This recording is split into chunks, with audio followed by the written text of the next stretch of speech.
2 araw na sa evacuation center ang pamilya Siason mula sa barangay Pingit sa Baler, Aurora dahil sa bagyong Ramil.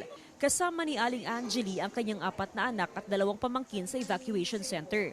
Hindi pa rin sila pinapayagang makauwi sa kanilang bahay dahil pa rin sa banta ng pagbaha, lalo pat ang kanilang bahay ay tabing ilog lang.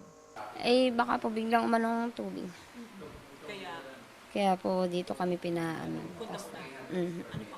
Nagsisimula pa lang daw na bumaba ang tubig mula sa mga bayan ng San Luis at Maria Aurora patungo sa Baler.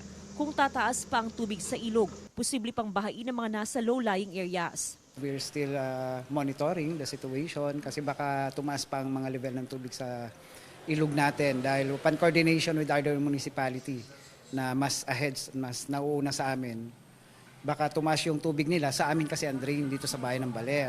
Lifted na ang liquor ban sa probinsya. Nanatiling suspendido ang mga water activities sa Baler Beach. 24 oras na may nakabantay sa Baler Beach ng mga pulis. Apektado talaga kasi walang mga, even the local, yung mga taga Baler mismo hindi talaga pumupunta. We have letter from the government natin na hindi pwedeng magpapaligo ng mga guests. Kasi ang concern namin doon, it's safety of everyone. Sa kabuuan, mahigit 1,200 na pamilya ang inilikas sa mga evacuation center sa probinsya. Walang naitalang landslide o storm surge sa probinsya, maliban lang sa flash flood o pagbaha sa kalsada sa bahagi ng Barangay Janet sa Dipakulaw, Aurora.